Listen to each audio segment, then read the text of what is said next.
கோபிச்செட்டிப்பாளையத்துலேருந்து ஒரு கஸ்டமர் நம்மக்கிட்ட every month Salem வரும்போது ப்ரௌனி குக்கீஸ் இல்லை கேக் அந்த மாதிரி ஏதாச்சும் வாங்கிட்டு போவாங்க.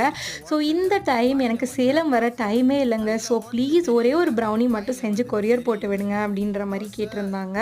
ஸோ அவங்க கேட்டது red velvet cream cheese brownie தான்.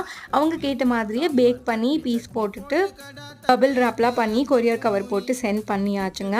முன்னாடி நாள் ஆஃப்டர்நூன் தான் நான் ஆக்சுவலாக அந்த இது டிஸ்பேச் பண்ணேன். அண்ட் நெக்ஸ்ட் டே ஆஃப்டர்நூன்லாம் அவங்க கைக்கே அது போய் ரீச் ஆயிடுச்சுங்க. தமிழ்நாடு ஃபுல்லாக இப்போது எங்கே வேணும்னாலுமே ப்ரௌனீஸ் அண்ட் குக்கீஸ் மட்டுமே சென்ட் பண்ணிகிட்ருக்கோம். ஸோ உங்களுக்கும் வேணும்னா ஸ்க்ரீனில் தெரியிற நம்பருக்கு கால் பண்ணி உங்களோட ப்ரௌனீஸ் அண்ட் குக்கீஸை சீக்கிரமாக ஆர்டர் பண்ணிக்கோங்க. அண்ட் அவங்க கொடுத்த ரிவ்யூமே நான் இதில் அட்டாச் பண்ணியிருக்கேன். அண்ட் நம்மளோட ஸ்டாலுக்கு இன்னும் ஒரே ஒரு நாள் மட்டும் தாங்க இருக்குது. காலையில் 10 o'clockலேருந்து ஆஃப்டர்நூன் 2:30 வரைக்குமே இந்த ஸ்டால் இருக்கும். ஸோ கண்டிப்பாக விசிட் பண்ணி டெசர்ட்ஸை கண்டிப்பாக டேஸ்ட் பண்ணிட்டு போங்க. பாய். தேங்க்யூ.